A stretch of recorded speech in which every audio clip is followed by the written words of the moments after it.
Hello दोस्तों, बहुत बहुत स्वागत है आपका हिंदी मीडियम के नंबर 1 चैनल स्कूल क्लासेस में। जैसा कि आप देख रहे हैं, बिल्कुल नए अवतार के साथ हम लोग आए हैं और हमारा जो चैनल है वो बिल्कुल नए अवतार में बिल्कुल आगे बढ़ रहा है और इसी तरह तरक्की करता रहे। आप लोग का साथ बस बना रहे। जैसा कि आप देख रहे हैं, डाउट नट से रिलेटेड हो चुके हैं हम लोग। तो आपके जो भी डाउट्स हैं, क्योंकि हमारे बच्चों के डाउट्स बहुत सारे थे, इसीलिए डाउट नट्स ने हम लोग को हायर कर लिया। और आपके जो भी डाउट्स हो, आप प्लीज मुझे या तो टेलीग्राम पे या तो कमेंट बॉक्स में बिल्कुल कमेंट करिए। वैसे हमारे कुछ बहुत होनहार बच्चे हैं जो आपके होमवर्क्स और डाउट्स हमेशा पूछते रहते हैं, लेकिन कुछ ऐसे बच्चे हैं जो बिल्कुल गायब हो गए हैं, बिल्कुल टच में नहीं है। तो बच्चा हाफ ईयरली आ चुकी है, हाफ ईयरली हम लोग के सर पे है। और जैसा कि पिछले क्लास में पूछे थे फाइनल शॉट के लिए, तो उम्मीद करते हैं नेक्स्ट वीडियो से आप फाइनल शॉट आपको देना स्टार्ट कर दे कि हमारे बच्चों को सारी चीजें बिल्कुल क्लियर हो जाए। लेकिन उसके पहले ये चैप्टर को जल्दी से फिनिश करना है। इस चैप्टर की बात करें तो इस चैप्टर में हम लोग जो डिस्कस कर रहे थे वो लास्ट लेक्चर 4 की एक टॉपिक थी, क्या अभिक्रिया का वेग। तो अभिक्रिया का वेग देखा, ताछड़ी वेग, प्रारंभिक वेग और मंद गति का वेग, ये सब हम लोग चीजें अच्छे से आ चुकी थी। उसके बाद हम लोगों ने क्या देखा, अभिक्रिया के वेग को प्रभावित करने वाले कारक। कारक की बात करें तो हम लोग याद कर लिए, ताप के द्वारा हो सकता है, दाब के द्वारा हो सकता है और उत्प्रेरक के द्वारा क्या हो सकता है, अभिक्रिया का वेग प्रभावित हो सकता है। उसके बाद हम लोग ने क्या देखा, वेग स्थिरांक। ठीक है, और आपको जाते जाते एक होमवर्क दे दिए थे। इसके पहले कुछ आंकिक प्रश्न भी कराए थे। उम्मीद करते हमारे सारे बच्चों को आंकिक प्रश्न अच्छे से आ गए होंगे। जिनको नहीं आ रहा होगा वो टेलीग्राम पे या कमेंट बॉक्स में कमेंट करिएगा, हम आपको वहीं से आंकिक प्रश्न आपको समझा देंगे। ठीक है, और इसके बाद होमवर्क दिए थे एक दो बच्चों को छोड़कर, बाकी बच्चों ने नहीं किया। क्या था, अभिक्रिया का वेग और वेग स्थिरांक में अंतर। तो चलिए, जिनके पास है वो भेज दीजिए, जिनके पास नहीं है आप बताइए मुझे, हम तुरंत उसको यही लिखवा देते कि आपको याद हो जाए। ठीक है, चला जाए। चलिए, तो आप हेडिंग बना लीजिए बच्चा, 2 कॉलम। एक कॉलम अभिक्रिया का वेग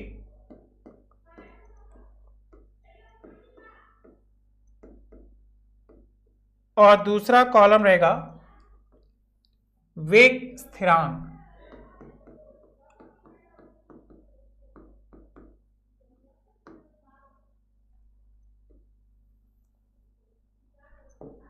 ठीक है, अभिक्रिया का वेग और वेग स्थिरांक।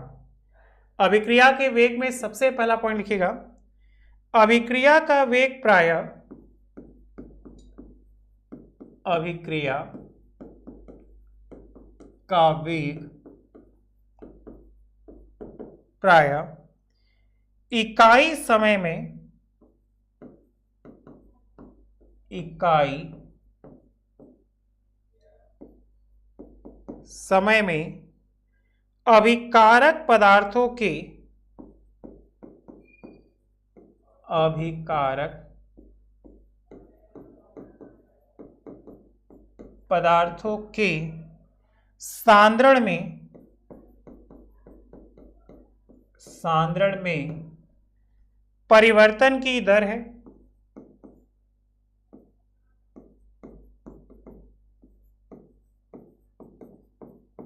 दर है, इधर आइए, किसी अभिक्रिया में अभिकारकों का सांद्रण,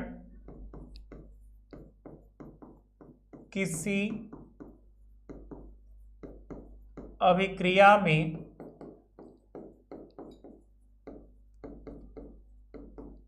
अभिकारकों का सांद्रण, ठीक, किसी भी क्रिया में अभिकारकों का सांद्रण इकाई होने पर, इकाई होने पर उसका वेग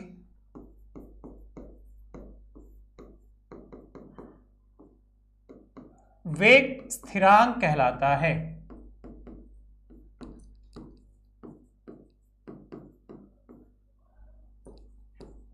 क्या कह देंगे? वेग स्थिरांक कह देंगे। बताइए क्या ये लाइन क्लियर है? तो आप नीचे लिखिएगा कमेंट बॉक्स में यस सर क्लियर है। हम लोग थोड़ा सा और आगे चलते हैं। अभिक्रिया के वेग का मान, अभिक्रिया के वेग का मान ताप, अंडरलाइन कर दीजिए, पर निर्भर करता है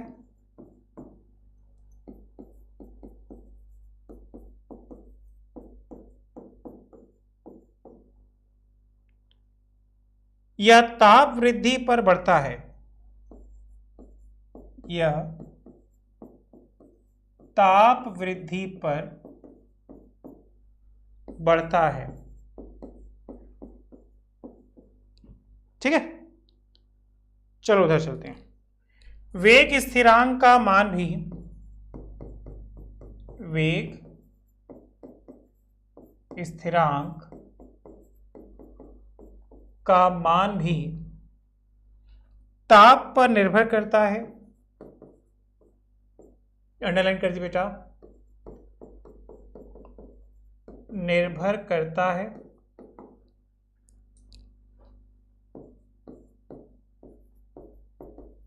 यह भी ताप वृद्धि पर बढ़ता है।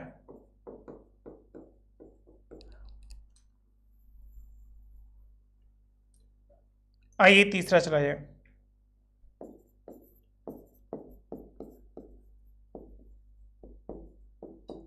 अभिक्रिया का वेग का मात्रक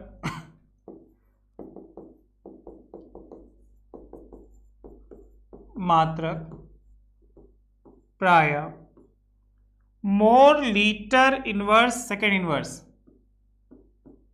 mole litre inverse second inverse होता है।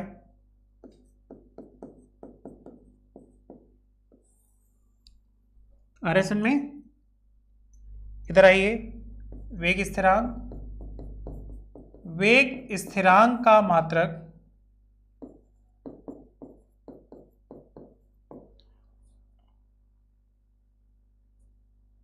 अभिक्रिया की प्रकृति, अभिक्रिया की प्रकृति बोले तो कोटि। अब बात होगी सर कोटि क्या है, तो बिल्कुल मत घबराइए, आगे हम आपको समझाएंगे कोटि क्या होता है। पर निर्भर करता है।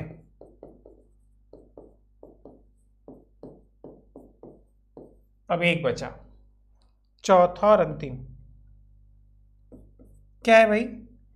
अभिक्रिया का वेग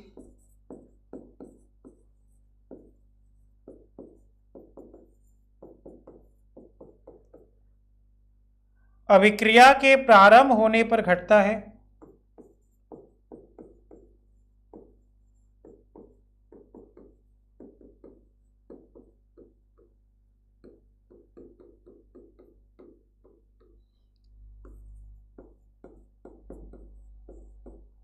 चलिए इधर चलिए। किसी एक अभिक्रिया के वेग स्थिरांक का मान, किसी एक अभिक्रिया के लिए वेग स्थिरांक का मान प्राय स्थिर रहता है। इस तरह आपसे एमसीक्यू और अतिलघु दोनों के क्वेश्चन हो जाएंगे। क्वेश्चन जब भी बनेगा वेग स्थिरांक पे तो आप लिख दीजिएगा, जब भी क्वेश्चन बनेगा क्या अभिक्रिया के वेग पे तो भी लिख सकते हैं। जल्दी से इसको कॉपी करिए, अगर कोई डाउट है बच्चा तो तुरंत मुझे बताइएगा, ठीक है? जल्दी जल्दी कॉपी करिए, अगर कोई डाउट है तो मुझे जरूर बताइए, दोस्तों जैसा आप सभी के एग्जाम बहुत ही नज़दीक है, तो इसी को देखते हुए डाउटनट आप सबको सफल बनाने के लिए लेकर आए सफलता बैच। इस बैच में आपको इंडिया के टॉप एजुकेटर लाइव पढ़ाएंगे, आपको पिछले साल के पेपर को सॉल्व कराया जाएगा, आपको नोट्स मिलेंगे, आपकी जो भी डाउट रहेंगे आप पूछ सकते हो, साथ में प्रैक्टिस पेपर और टेस्ट सीरीज भी आपको मिलेंगे। इस बैच में क्लास 9 से 12 तक के बच्चे जुड़ सकते हैं, हिंदी और इंग्लिश मीडियम के, साथ में जेई एंड नीट के। और जो भी बच्चा इस बैच में जुड़ेगा उसे अगले साल के कोर्स भी बिल्कुल फ्री में मिलेंगे। तो ये मौका आपको दोबारा नहीं मिलेगा। जितने भी स्टूडेंट देख रहे हैं, अगर आपको इस बैच में जुड़ना है और अपनी तैयारी अच्छे से करना है तो आप इस नंबर पर कॉल करके जुड़ सकते हो। और आप सभी के लिए एक छोटा सा गिफ्ट मेरी तरफ से, जो कोड आपको स्क्रीन पर दिख रहा है, अगर आप इस कोड को यूज करते हो तो आपके टोटल फीस से 10% डिस्काउंट आपको देखने को मिलेगा। और जब भी आप इस नंबर पर कॉल करें तो आप इस कोड को जरूर बताएं ताकि आपकी फीस 10% कम हो सके। तो जितने भी स्टूडेंट देख रहे हैं, आज ही कोर्स को ज्वाइन करें और अपनी तैयारी शुरू करें। आपके डाउट्स को क्लियर करेंगे बेटा।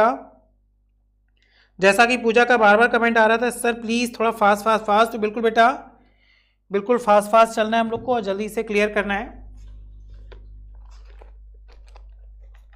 ठीक है। जितनी जल्दी आप करेंगे उतनी जल्दी क्लियर होगा, उतनी जल्दी हम लोग आगे चलेंगे।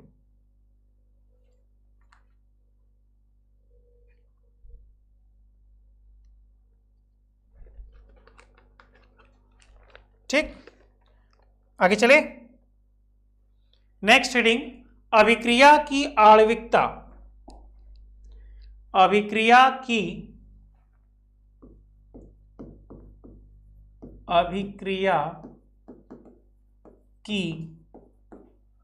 आणविकता, जिसको एक और नाम से जानते हैं अणुसंख्यता। अगर कोई बच्चा मेरा इंग्लिश वाला देख रहा है तो याद रखेगा, molecularity of reaction, molecularity of reaction, ये चीजें टॉपिक एग्जाम में पूछ ली जाती हैं। देखिए इसका एक्चुअल मीनिंग क्या होता है, ठीक है। पहले ओरल समझ लेते, उसके बाद हम लोग आगे बढ़ेंगे। और आपके डाउट्स है तो बताइएगा, हम आपके डाउट्स को देख भी रहे। अगर हम बात करेंगे इसकी मीनिंग, तो याद रखिएगा, रासायनिक परिवर्तन में भाग लेने वाले अणुओं की जो न्यूनतम संख्या होती है उसे ही आणविकता, मोलेकुलरिटी के नाम से जानते हैं। जैसे लिख लीजिए, रासायनिक परिवर्तन में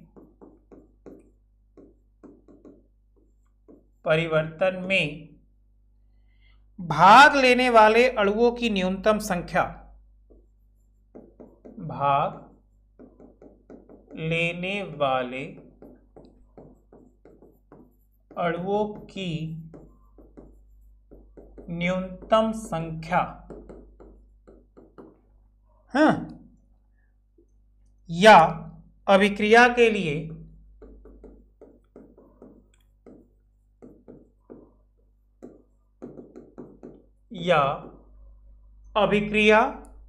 लिए आवश्यक अणुओं की पूर्ण संख्या को, आवश्यक अणुओं की पूर्ण संख्या को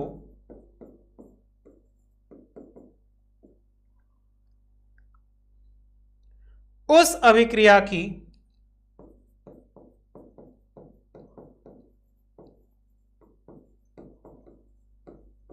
आणविकता कहते हैं।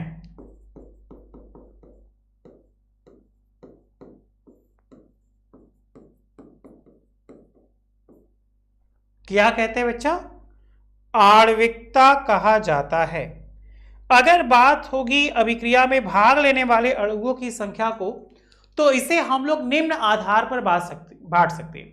अगर एक छोटा सा फंडा आपको बताएं तो हम इसको बांटने के लिए कुछ आधार बनाएं। जैसे सबसे पहला फंडा याद रखिएगा, एकाणुक अभिक्रियाएं, मतलब ऐसी अभिक्रिया जिसमें मुख्यतः एक अणु भाग लेते, उन्हें क्या कह सकते हैं? एकाणुक अभिक्रिया। जैसे H2O को आप तोड़िए तो क्या हो गया, दो ने ना H2O2 लेते हैं, H2O प्लस हाफ O2, या एक और लेते हैं PCl5, ये ज्यादातर आता है। अगर कभी भी एकाणुक की बात करेंगे बेटा तो ये ज्यादातर आता है, PCl3 और Cl2। अब एकाणुक का मतलब एक, अब क्या आएगा, द्विअणु। चलिए भाई हम दूसरे की बात करें, द्विअणु अभिक्रिया। द्विअणुक मतलब क्या, दो रासायनिक अभिक्रिया में अभिकारक भाग लेंगे, जैसे H2 प्लस Cl2 लिया तो 2HCl बन गया। इस अभिक्रिया को हम कह दिए क्या, द्विअणु। अब क्या, त्रिअणु। बताइए, त्रिअणु का मतलब रासायनिक अभिक्रिया में 3 अणु भाग लेंगे, जैसे 2CO प्लस O2, 2CO2। ठीक है, मतलब रासायनिक अभिक्रिया में जो भाग लेंगे उसे संख्याओं को ही आणविकता या अणु संख्यता के नाम से जानते हैं, जिन्हें मुख्यतः 3 भाग है, एकाणुक, द्विअणुक और त्रिअणुक। क्लियर? नहीं क्लियर है तो इनको क्लियर कराने के लिए एक छोटा सा होमवर्क दे रहे हैं। आप इन रासायनिक अभिक्रिया में बताइएगा कौन एक, किसकी आणविकता 2 है, किसकी आणविकता 1 है, किसकी आणविकता 4 है, वगैरह वगैरह। तो सबसे पहला ही हम ले रहे हैं क्या, CO प्लस Cl2, COCl2। दूसरा H2I2 2HI। तीसरा 2NO O2 2NO2। चौथा O2F2 O2F2। आपको बताना है इनमें आणविकता ज्ञात कीजिए। ठीक है, आपको क्या बताना है, आणविकता कितनी होगी, और इन्हीं आणविकता को ही कहा जाता है अणु संख्यता। 1 होगी, 2 होगी, 3 होगी। अगर आपके कोई डाउट है तो प्लीज मुझे मैसेज कीजिए बच्चा, और नहीं डाउट है तो यस सर में दीजिए, तो हम थोड़ा सा और आगे बढ़ाएं, अपनी गाड़ी को और आगे ले चलें, क्योंकि हम लोग की गाड़ी थोड़ी सी पीछे चल रही है और उम्मीद करते हैं कि और भी तेज इसको किया जा सके। गाड़ी हम लोग की पीछे नहीं होनी चाहिए, गाड़ी हम लोग की जो है वो आपके सर से आगे होनी चाहिए, और उसी गाड़ी को हम आगे भगाते हुए अपने इसी चैप्टर की और अच्छी हेडिंग पे जाते हैं, जो आप पढ़े होंगे, आपके सर ने आपको पढ़ाया होगा, और उम्मीद करते हैं हम पढ़ाएंगे तो आपको और अच्छे से आ जाएगा। नाम आप सुनते ही खिल जाएंगे, जिसका नाम है अभिक्रिया की कोटि। बताइए, इस चैप्टर की सबसे मोस्ट इंपॉर्टेंट टॉपिक है ये, अभिक्रिया की कोटि, मतलब ऑर्डर ऑफ रिएक्शन। बताइए भाई, ज्यादातर आप किसी भी क्वेश्चन का पैटर्न उठा के देखेंगे तो इस चैप्टर में ये सबसे ज्यादा पूछा जाएगा, अभिक्रिया की कोटि। ठीक है, लिखिए, अभिकारक अणुओं की वह संख्या, अभिकारक अणुओं की वह संख्या जिनका सांद्रण रासायनिक परिवर्तन के परिणाम स्वरूप, जिनका सांद्रण रासायनिक परिवर्तन के फलस्वरूप, रासायनिक परिवर्तन के फलस्वरूप परिवर्तित होता है, क्या होता है भाई? परिवर्तित होता है, अभिक्रिया की कोटि कहलाती है। अभिक्रिया की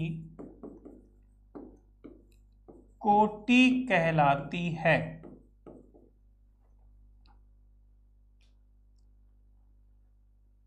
जैसे कोई एक सामान्य अभिक्रिया ले लीजिए,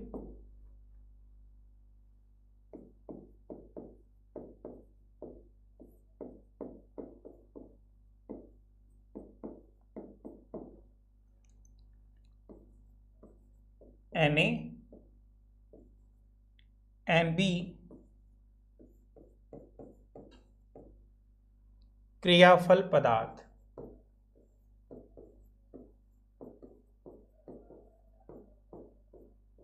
ठीक, क्या हो गया?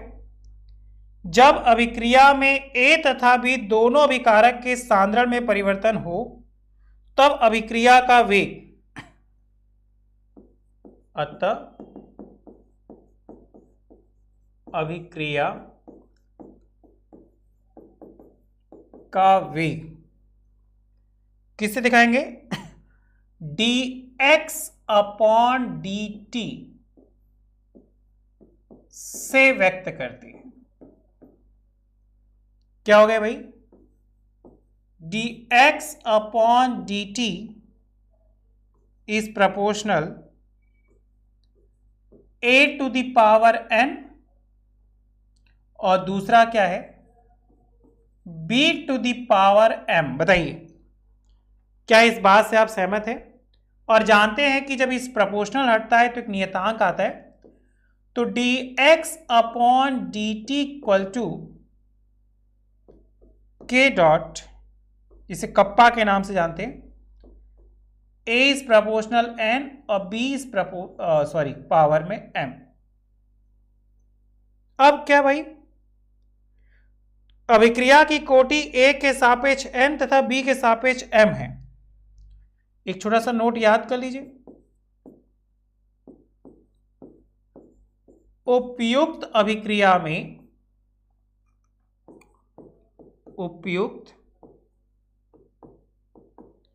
अभिक्रिया की कोटि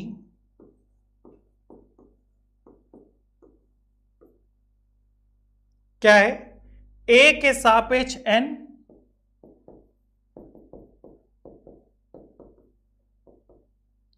और B के सापेक्ष m है, जबकि पूर्ण अभिक्रिया की कोटि का मान, पूर्ण अभिक्रिया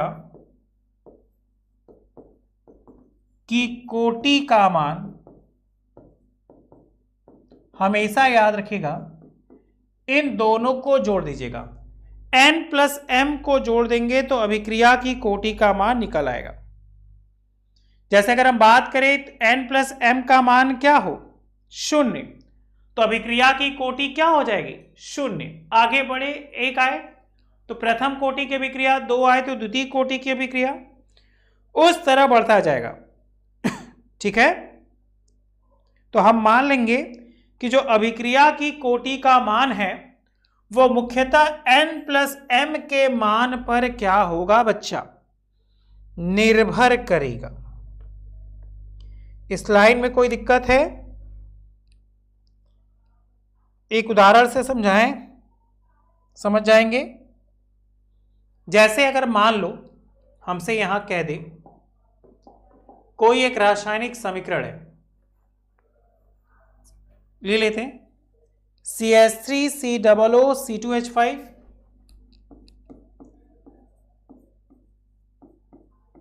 इसकी क्रिया हम करा दे रहे किसके साथ? NaOH के साथ।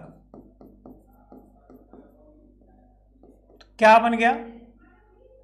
CH3COOH plus C2H5OH। तो अब यहां अभिकारक कितने हैं? 2। देखिए, तो अभिक्रिया की कोटि का मान क्या हो गया?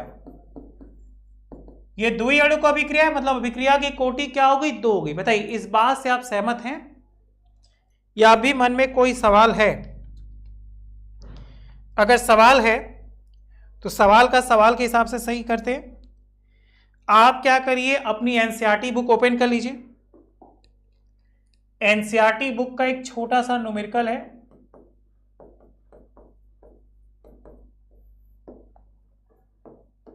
जल्दी से अपनी बुक में खोजिए क्वेश्चन कहां है। आपको साफ साफ दिख जाएगा बच्चा, अगर ना दिखे तो बताइएगा। वैसे उम्मीद करेंगे हमारे बच्चों को ये क्वेश्चन अच्छे से दिख जाएगा। क्वेश्चन है आपके सामने ये,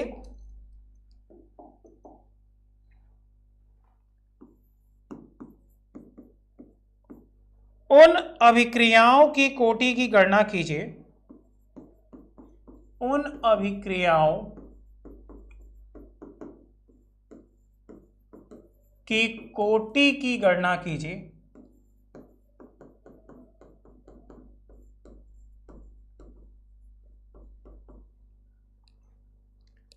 जिनके वेग व्यंजक निम्नांकित है, जिनके वेग व्यंजक निम्न है। क्या है भाई? पहला, वेग बराबर कप्पा ए के पावर में 1/2, बी के पावर में 3/2। आपके पास किताब है, जल्दी से किताब में एनसीईआरटी बुक निकालिए और इसको मिलाइए। देखिए, आपके किताब में दिया होगा और ये इंपॉर्टेंट क्वेश्चन है, बोर्ड एग्जाम में भी पूछा जाता है। सेकंड, वेग क्या है भाई इसका?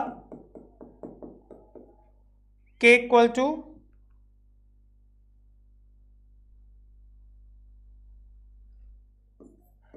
A to the power 3/2, B to the power -1। अब हमसे पूछा है अभिक्रिया की कोटि, एग्जाम में कोटि पूछेगा।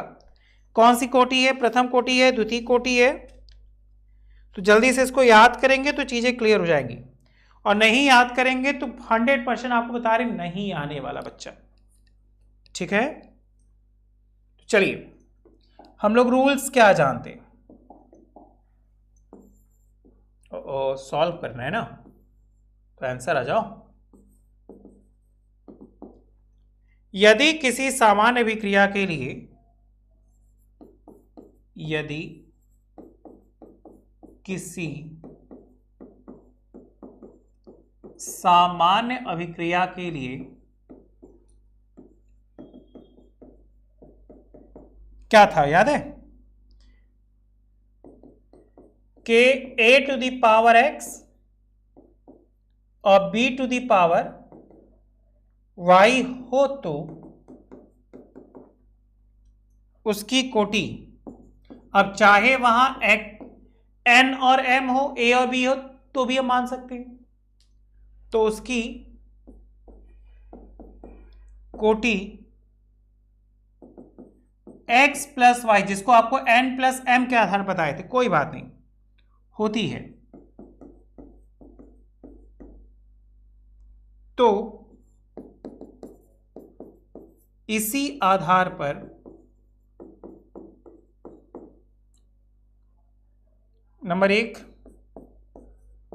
वेग बराबर कितना दिया भाई? Kappa a to the power 1/2, b to the power 3/2 की कोटि।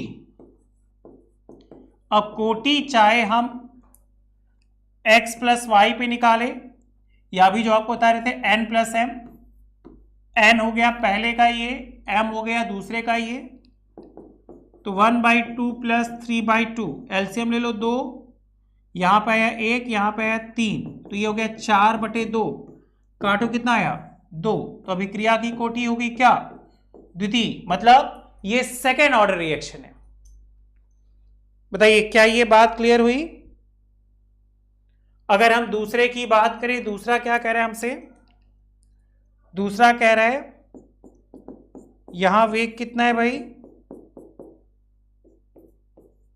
a to the power 3/2 b to the power -1, तो क्या हो गया 3/2 -1, तो यहां पे क्या हो गया एलसीएम लो 1/2, मतलब ये अभिक्रिया क्या है, ये अभिक्रिया अर्ध अभिक्रिया है। बताइए क्या इस लाइन से आप सहमत हैं?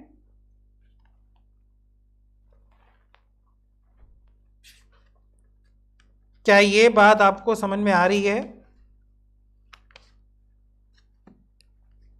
तो अगर अभिक्रिया की बात करेंगे तो अभिक्रियाएं कई सारी होती हैं, शून्य कोटि की अभिक्रिया, प्रथम कोटि की अभिक्रिया, द्वितीय कोटि की अभिक्रिया। अब ये डिपेंड होता है कि हम लोग के एग्जाम में किस कोटि की अभिक्रिया पूछी जाती है। ये टॉपिक क्लियर है तो हम आपको कुछ और कोटि से संबंधित दे रहे हैं, प्रैक्टिस के लिए याद रखिएगा। जितनी ज्यादा प्रैक्टिस करेंगे उतनी जल्दी क्लियर होगा बेटा। दो चीज ना, एक अभिक्रिया की कोटि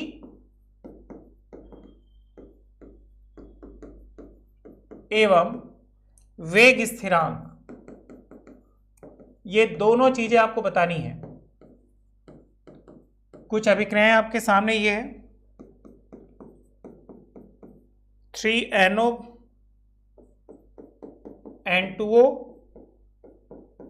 NO2, वेग इसका बगल में है, kappa equal to NO2, kappa equal to NO की पावर 2। दूसरा है CH3CHO CH4 + CO, वेग क्या हो गया भाई इसका, कप्पा CH3CHO 3/2। तीसरा है C2H5Cl, क्या हो गया C2H4 + HCl, तो वेग हो गया इसका कप्पा C2H5Cl। बताइए कर लेंगे? समझ में आ रहा है? आपको दो चीजें बतानी है, अभिक्रिया की कोटि भी हम कुछ देर पहले बता रहे थे कैसे निकालेंगे, वेग स्थिरांक, ठीक है, वेग स्थिरांक का क्या बताना है, वेग स्थिरांक का मात्रक बताना है, वेग स्थिरांक के मात्रक बताइए। ठीक, नहीं डाउट नहीं आएगा तो हम आइए, क्योंकि हम लोग के टॉपिक के डाउट्स, आपके डाउट्स को क्लियर करना। आइए एक बार स्टार्ट करते हैं। आज की टॉपिक कहां से स्टार्ट किए थे, अभिक्रिया का वेग, अभिक्रिया के वेग को प्रभावित करने वाले कारक और वेग स्थिरांक। वेग स्थिरांक का मात्रक कैसे निकालते हैं ये बात क्लियर हो गई, मोल प्रति लीटर इनवर्स। अभिक्रिया का वेग और वेग स्थिरांक में अंतर आप कर लीजिएगा, वैसे आप देख सकते हैं यहां पे हम मात्रक निकाल के भी रखे हैं, आप याद कर लीजिएगा। उसके बाद अभिक्रिया की आणविकता कितनी होगी, हमने 3 भागों बांट दिया, एकाणुक, द्विआणुक, त्रिआणुक, बहुत सारी हो सकती है। यह डिपेंड करता है अभिकारक की संख्या पर। एक था तो एकाणुक हो गया, 2 है तो द्विआणुक हो गया, यहां देखिए 2 है और यहां देखिए 1 है, ये आगे वाली संख्या को काउंट करते हैं तो 3 आणुक, 4 होते तो क्या चढ़ू आणुक। आगे अभिक्रिया की कोटि मोस्ट इंपॉर्टेंट, अगर कोटि की बात करें तो मेरे बच्चे जानते हैं, हम लोग घर से पढ़ के आएंगे, शून्य कोटि की अभिक्रिया, प्रथम कोटि की अभिक्रिया और द्वितीय कोटि की अभिक्रिया, ये अति मोस्ट इंपॉर्टेंट है इस चैप्टर का। अगर ये चैप्टर में ये पढ़ लिए तो 100% आ जाएगा। आपको रिएक्शन दिए, इनमें कौन सी कोटि है, तो 2 देखा तो 2 है। इसके बाद एनसीईआरटी बुक का ये क्वेश्चन है और इसी से संबंधित एक छोटा सा होमवर्क है, ये आप कर लीजिएगा, जिसमें अभिक्रिया का वेग और वेग स्थिरांक का मात्रा है। ठीक है, तो आज के लिए इतना ही। Thank you so much, bye bye. अच्छे से रहिए, घर पर रहिए, स्वस्थ रहिए, मस्त रहिए।